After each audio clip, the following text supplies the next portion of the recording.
All right, well, the following video that you're going to see, or the clips that you're going to see, is stuff that I shot yesterday. And I explained kind of my situation there, and it's kind of a negative video, and I'm sorry. That's why I'm going back and prefacing this again. So I think, and what you're going to see later is I cut a split cotter for my Atlas index centers, and actually this is the one you saw. We've just got bolts in there holding them together now, and this morning I got around and did this one. What I'm going to do is start a series on building parts for these Atlas machines, and this is the simple stuff that we can build. The gist of this is I've really gotten down on eBay, and I always have been for quite a while. I've dealt on eBay for years and years. I sold quite a few things on eBay early on, and it gets to be now that we're to the point where on these Atlas machines, the prices are being driven so far out of sight that this hobby is going to die off. I mean, this can't sustain itself. And one of the things that bothers me is parting out these older machines. We may have a good functional machine or a very restorable machine that could be put back into service in somebody's garage or their small shop, and they're just being parted out because the sellers have now come to the point where they think they can make more money by parting out these machines than they can by selling them as a whole. And prices have gone way out of sight. And I follow the Atlas machines fairly closely, just because I'm always looking for parts too. And what I want to do is we're going to start just showing how to build some of these simpler parts that the prices have gotten so far out of hand that it's just unreal. I think the only way that we're going to be able to get this stuff under control is to have affordable parts for these machines. And a lot of these machines the parts can be replaced. They can be built in your shop with the equipment you've got. You can take your worn out machine and build replacement parts for it. So that's going to be kind of the gist of this. Now, I produce parts too, and you don't see any of them on eBay, but I produce parts too, sell them through my website, and I'm going to try and keep those costs reasonable. There's some stuff like castings when I produce a reproduction casting, or some of the machine things like arbor drivers, spindle nose protectors and stuff. Machining time's there, and they're going to be more expensive maybe sometimes than we would like to see, but I'm trying to keep those costs in check. You know, things like gibs, whether they're tapered gibs, flat gibs, these split cotters, these are cheap to make. I mean, they cost virtually nothing. So if when you can make a replacement gib for about $1 worth of materials, and if you have to buy a minimum and have a mail ordered in, you're still only spending $10 on enough to build all the gibs you're probably going to need for your machines in your lifetime. And when you compare that to spending $10 or $20 or more for a replacement gib and things like that, why, there's no reason we can't be producing those ourselves. And that's the only way we're going to be able to bring these costs down to a reasonable manner. Now, free market, as I've said before, everybody's entitled to do everything that they can to make a living, and if you've got the incentive to go out and build parts for sale and resell them and try and make some extra money doing that, why, more power to you. I have no problem with that at all.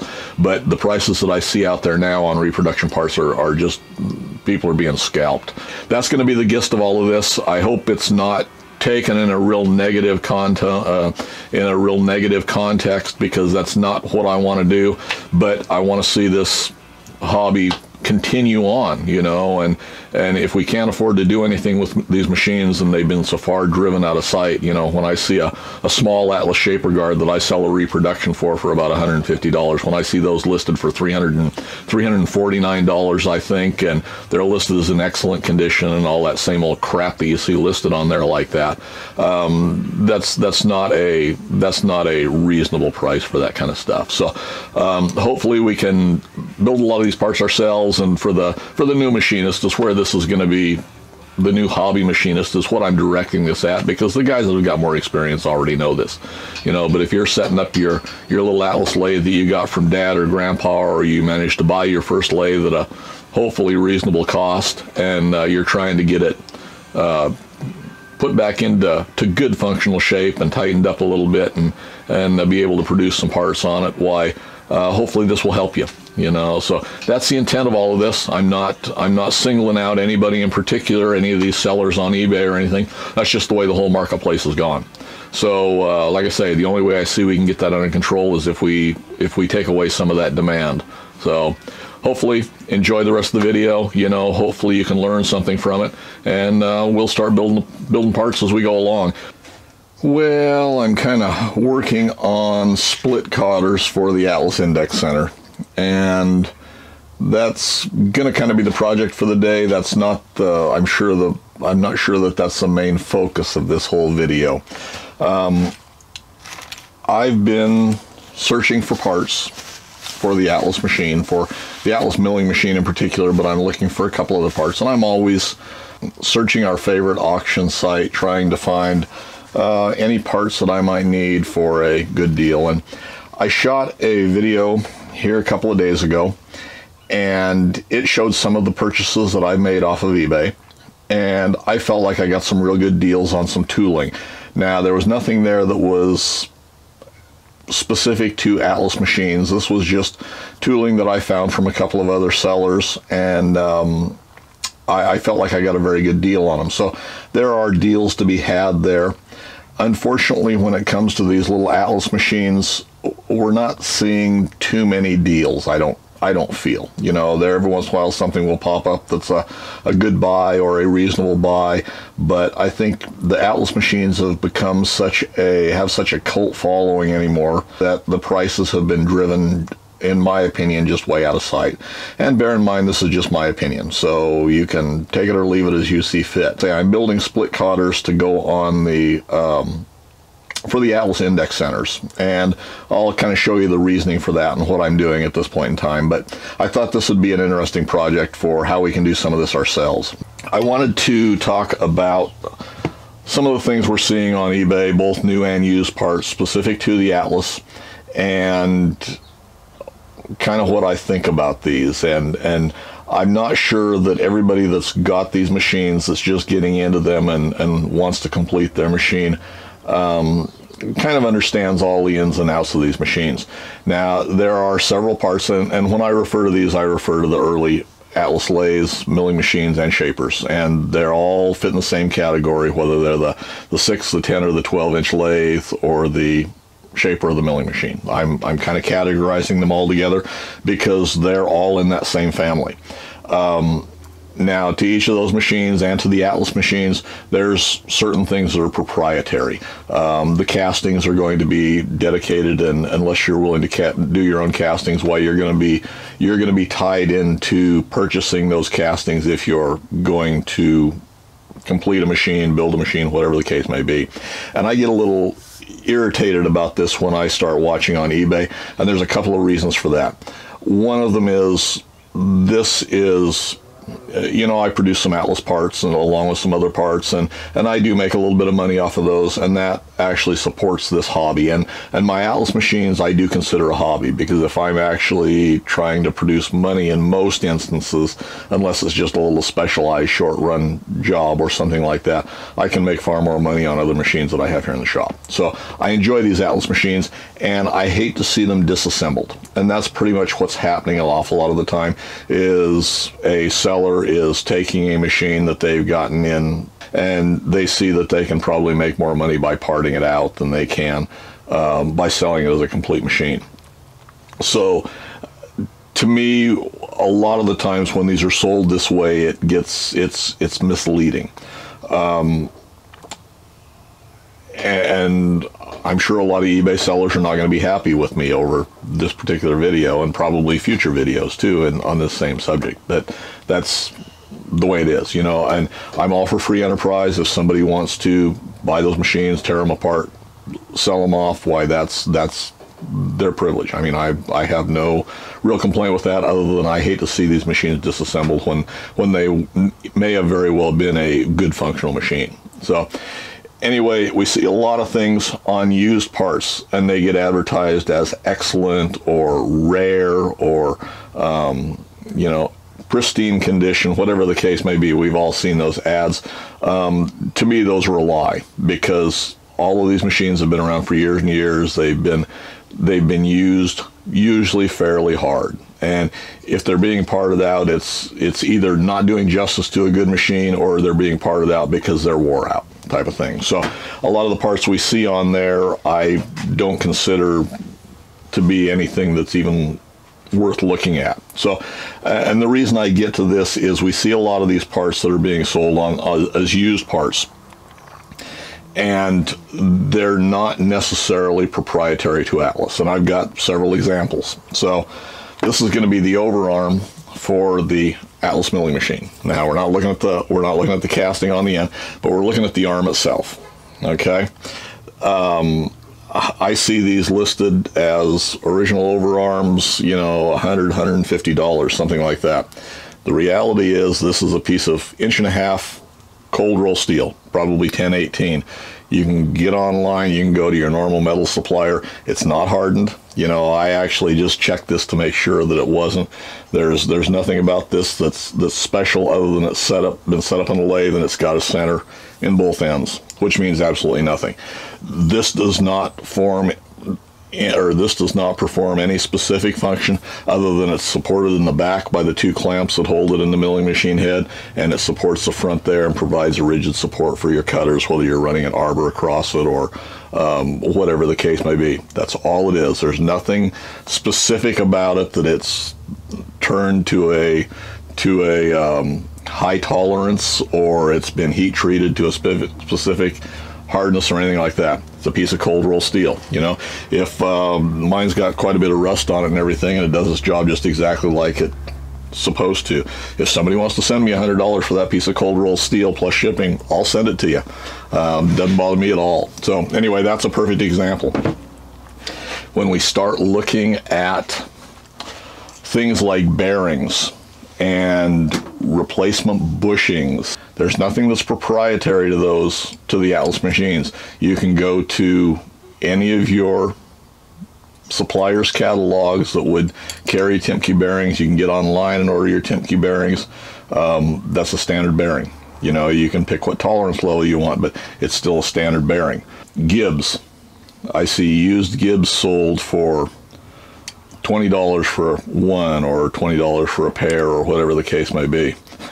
The reality is it's 1/2 inch thick, or it's 1/2 inch wide, 1/8 inch thick, and whatever the length is, it's a piece of 1018 cold roll steel.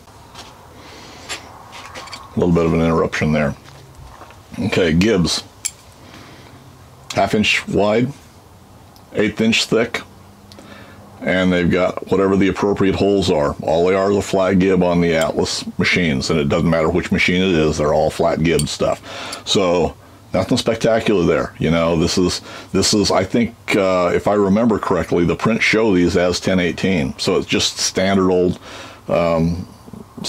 gib material. So if you want to pay $25 a piece on the auction sites, more power to you. You know, I was actually looking at, and this is Online Metals, which their shipping is a little bit high. You'll usually, on small quantity stuff, for me, I pay about usually $15-16 to get it shipped here, and they're just over the hill from me, so they're not too far away. So their shipping is high, but let's see here, 1018, 1/8 by 1/2.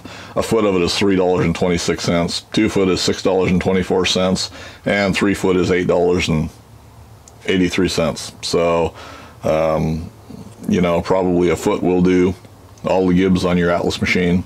You know, at the worst, you got $6 and $10 shipping, and you can combine it with some other little projects that I'm going to show you here, and you've got material to work with.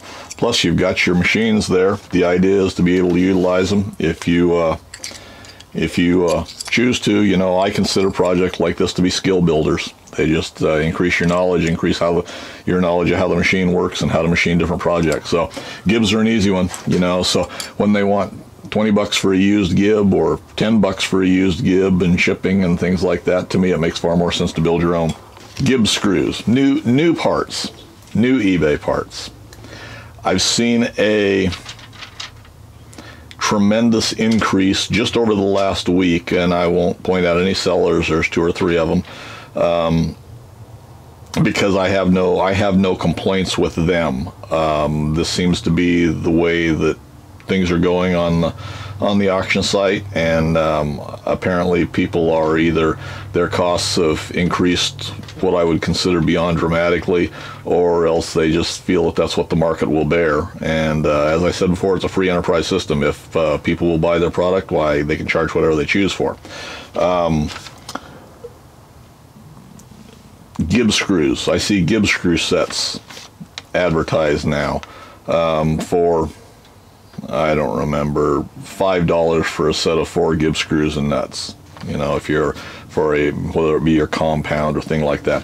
Those are not proprietary products. The original Gibbs screws were a slotted head screw, slotted head dog point screw, and they had a thin nut on them. You know, so there's not a whole lot to those. I believe those are 1032s, either 1032s or 1024s. But I believe they're 1032s, and when I get to working on those, why, I'll provide that information for you so you know. I was on McMaster Carr looking.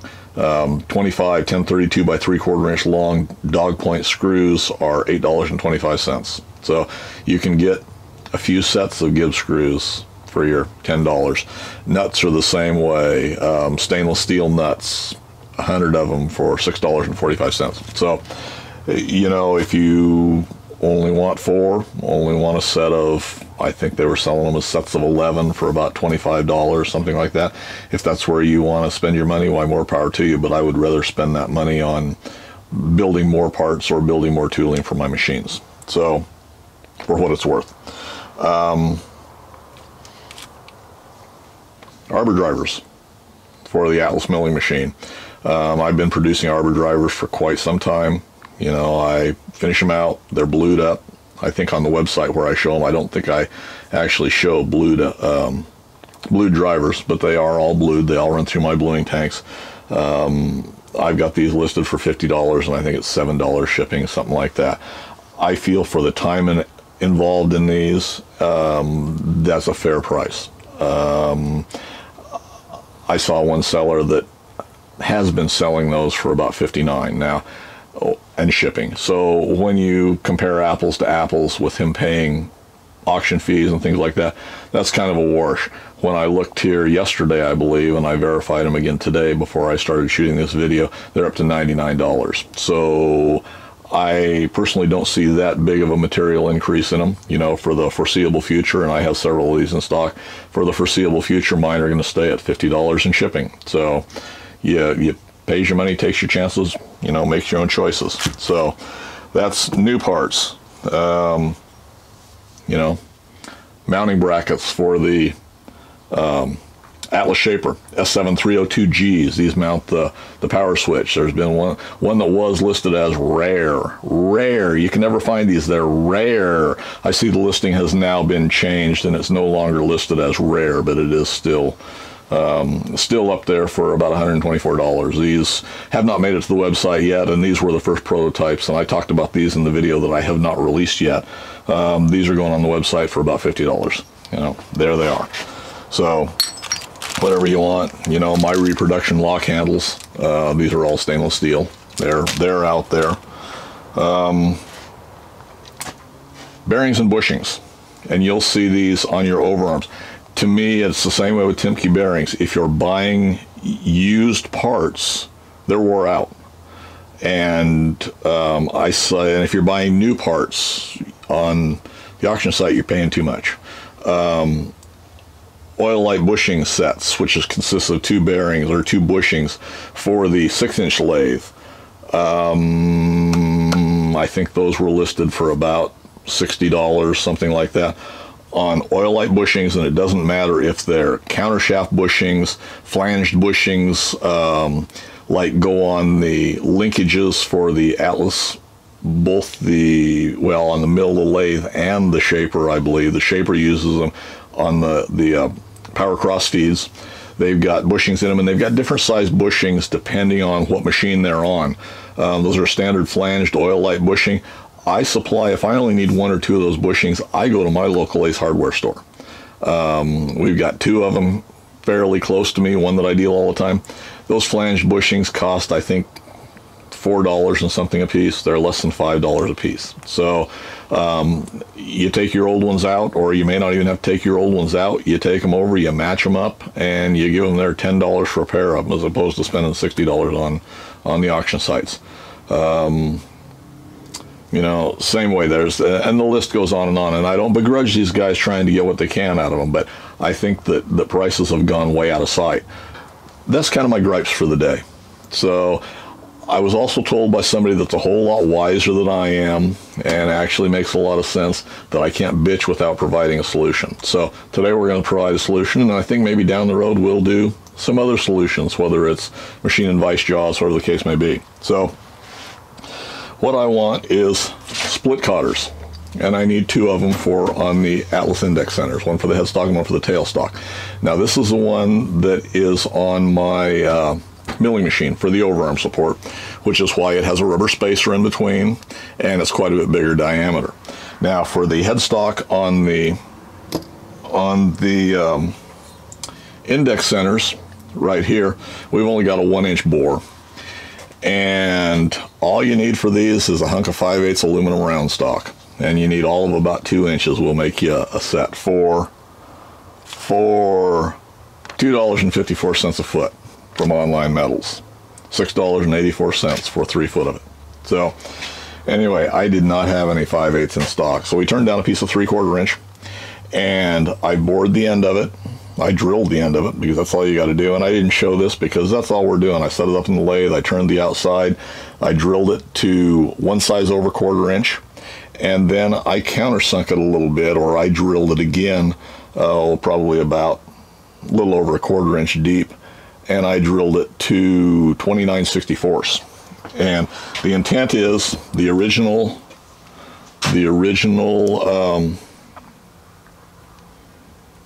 locks had a square hole in the bottom. Now you can broach a small hole in the bottom. You can, and there's several ways you can do it. You can set it up in the mill, set up a tool bit, and index it around to the 4 points, and you can use your lathe as a broach. I guess you can set it up in the lathe, use your lathe as a broach, and cut your square recess. You can set it up in the milling machine, and you could drill the 4 corners out and do that. And these split cotters, they're again on the auction site, are fairly expensive, I felt anyway, for your 2-inch piece of aluminum. They're, I think, just had a 45 degree on, looked like both sides of the picture. Now a split cotter should actually have the contour to match what the shaft that it's going on.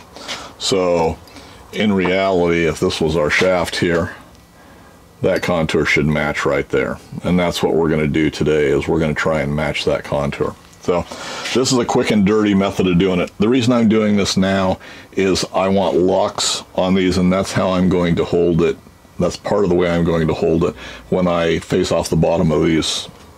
I'm going to face off both the bottoms of the castings. I have to cut my keys, and then I have to drill it. So what I'm going to do is I've turned a arbor between centers, or I'm in the process of turning an arbor between centers, and we're going to mount both ends, head and tail stock, in their proper orientation. Then we're going to set them up probably on the mill. I contemplated doing the planer, but probably on the mill, because that's just one setup. I can go ahead, I can face off the top, or which would be the bottom. I can cut for my key in the bottoms, and then I can drill my mounting holes all in that setup. So what I've done is I'm going to take my little piece of aluminum, and these were originally produced out of Zamac, and I have a solution in the works for that. We'll see how fast that develops, but to me the Zamac feels a little slipperier. You know, it tends to be a little smoother. Over time, as these have worn in and seated in, and that's another thing about buying used ones, they tend to stick. You know, they mushroom out. Even looking at this one, well, you can look at the top and see that it's mushroomed a little bit right there. And these are burnished on the bottom, but you're gonna see that no matter what they are. But they seem to release a little bit better out of Zamac. Now, and that is another thing. When you are looking on our favorite auction site and you see new old stock listed, new old stock, look at very carefully if it was, especially if it was Zamac. And there is some new old stock stuff out there that I've seen. but if it wasn't stored correctly, you'll find that the Zamac has deteriorated. So I've seen predominantly on the plated hand knobs and things, why you'll see the Zamac underneath has deteriorated a little bit. That chrome's bubbled or flaked, or it just looks ugly. Those are not going to hold up. You know, they're gonna deteriorate. Now, when you see original equipment manufacturer new products, bear in mind that if they are indeed original equipment manufactured, they were done by Clausing. Clausing owns Atlas now. They're still in business. There are some parts that are readily available. So when you see some of these parts that are listed as factory stock, why, it came from, chances are it came from Clausing. So you're purchasing something that was purchased by a reseller to resell it. Give Clausing a call. You know, they've always been more than happy to help me with anything that I've had, which has mainly been questions about prints and that kind of thing. But they know what they've got in stock, they know what the prices are, and you know, if somebody else is selling it, why, it's probably available to you through them too. So anyway, back to the regular programming here. So what I've done is I've taken my cotter, we're going to put it into the top where it's going to go, and we're going to seat it down to the depth that we want it. Right there. And since we're going to run this, we're going to, and this is still prototype, so this is not the exact placement that I would have put this. We're going to change this, but this will work just fine, and especially to finish out this one and for demonstration purposes, why this is going to be fine. I'm going to pull that back out once I mark it, put it in the mill, and just lightly touch it with a 1-inch cutter just to do that, cut that cotter hole. So to mark it, we're going to take just a dummy shaft, and we are gonna whack it with a hammer. Pull that back out of there, and that's marked the positioning of our cotter, which is right there. And it doesn't really matter what point it's at, as long as it's got enough depth there. So let's go ahead, set this up in the mill, and we'll just cut that, and we'll do a trial and error fit on this so we get it before we pull it back out of the milling machine and don't lose the setup. Guess we haven't powered this at all today. We do have our new y-axis scale on here, so this is actually the first time we'll actually run it. I think I've got it pretty well tuned.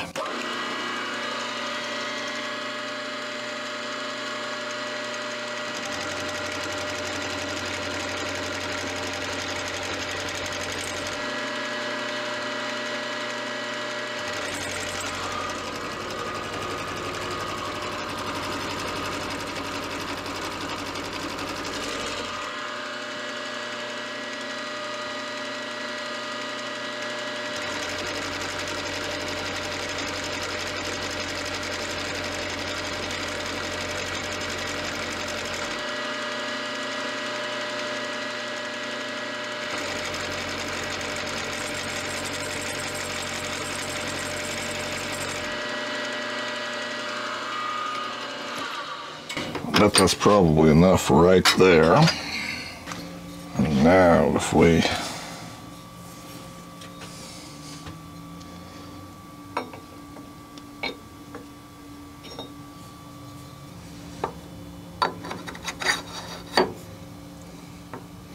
we didn't even have to go quite that deep, that'll be fine.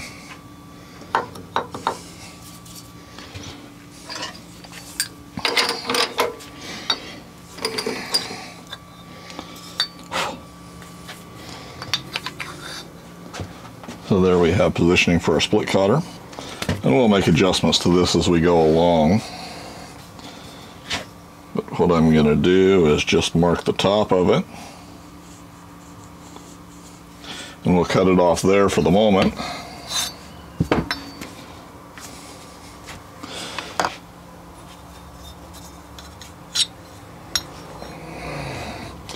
And what I'm going to do is just cut that off in the bandsaw, and then I'll take it over the lathe and clean the back end, and then we'll go from there. Okay. Split cotter that hasn't been split yet. Now my intent is, since I've cut that out, we're going to take and set our bolt in just like that, and I'm just going to use a hex bolt for this application. You can cut it out for a square if you want. We talked about that. You can broach it. You can do whatever you want. You know, originally these had a square-headed bolt. Those were actually a low-strength bolt too, probably only a grade 2. And what I'm going to do is just squeeze it in the vise and see if I can't set it down in there. Let's add a little metal softener here.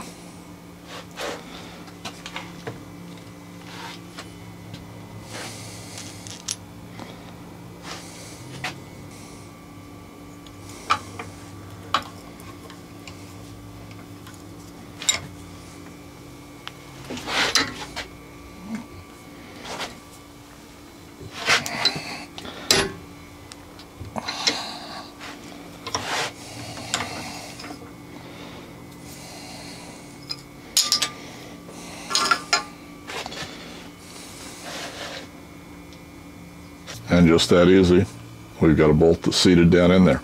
Now we can seat that in a little bit more, and we may as we finish this up, but for right now I'm going to knock it back out of there. So that gives me my captured place at the bottom.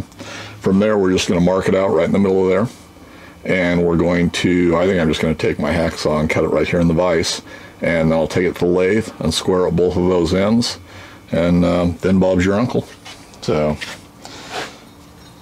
looking pretty good. Then after we get that done, why at some point then we'll go back and do the final fitting, and I don't know that I'm going to show that today, but we'll just do the final fitting. We can cut our length on this so we come out to the height we want, which for this application is going to be just right at the top, and we're not going to be proud on the bottom. I've already looked at that, so that'll where that sets is going to be fine. All right, so here's our, we're going to call it a broached end. And to a certain degree that could be done with a square too. You know, you just drill it out a little bit oversized, maybe relieve those corners a little bit, and you know, it's not gonna come out of there once it's situated and you get your length adjusted right. Now I may go back in there and take those little cuts out, you know, that got pushed back, and seat it back in there one more time just to seat it a little bit deeper. But otherwise that will work perfectly fine. So we're almost done with this. Now I'm just going to mark it out, split it right in the middle with a hacksaw, and then we'll take it over to the lathe and just true up those ends, and it should be a functional split cotter. That's the way it will look. I'm going to take them over to the lathe, and we're just going to square off those ends and deburr the edges, and we'll come back and put it together. And here's top and bottom. Here's the inside of our split cotters right there. And if we assemble it, we can take this bolt right here. It will go in one end and seat right down into its place. The top will go right on just like that. And well, this is not the proper handle. This is actually a tailstock handle, but it will work for demonstration purposes here. And now if we would take our little parts right here, just to go this way. Now I've not tried this up, so tried this out yet, so if this is a catastrophic failure, you'll never see this video. So that will seat in about like that. We should be able to put our rod in there like that. Come on, get up in there. Tighten it up, and there we go. Now see, I may face the inside of that cotter just a little bit more. Yeah, it's still just a little bit loose. Alright, well, we're going to try that one more time. I just faced off the inner edges on both of them, or the inner faces on both of them. May have to use this. May have to use a shorter bolt here.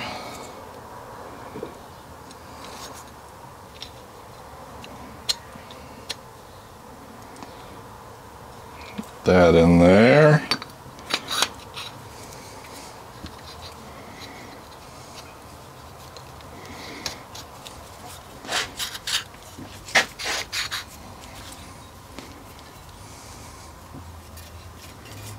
There we go. And there we've got a good split cotter. There we are from the bottom. I don't know if you're going to be able to see that very well or not. And then we're almost flush. We'll shave that back down just a little bit on top. And the proper handle will be on here when we get that far, which is the little 45-degree ball handle on here. I don't know that I've got any more of those made up right now. But anyway, that's how easy it is to build this stuff. They're good skill builders in the shop, and they teach you something along the way. They're a whole lot less expensive than just throwing your money out there and hoping you get a good product that you're probably going to have to rework anyway. And hopefully that gives you a little bit of information. I appreciate you staying through my little rant here. But this is one of those things that, you know, for several reasons just does not set real well with me. So anyway, that's where we're at with it. Hopefully that gives you some ideas you can use in your shop. And if there's anything else that you would like to see built for these little Atlas machines, within reason, you know, there's some of the things that I build that I'm not going to show the whole process because I do make a little bit of money on some of this stuff. But little simple things like this, some of the information about bearings and belts and all of that good stuff. There's very few things other than the castings themselves and the machine to precision fits on some of these things, or semi-precision fits, because nothing on an Atlas is super precision, no matter what we say. You know, other than that, there's nothing on these machines that's proprietary when you get to looking at bushings and bearings and a lot of the steel components like gibs. You know, we'll probably build some new gibs for some of this stuff. And you know, anything that you'd like to see within reason, leave it in the comment section for me below, and we'll see if we can't do something about that. So anyway, hopefully you found it a little bit informative, and comments in the comment section below, like, share it, all that good stuff that goes along with this as we try and grow a channel. And as always, thanks for taking the time to watch.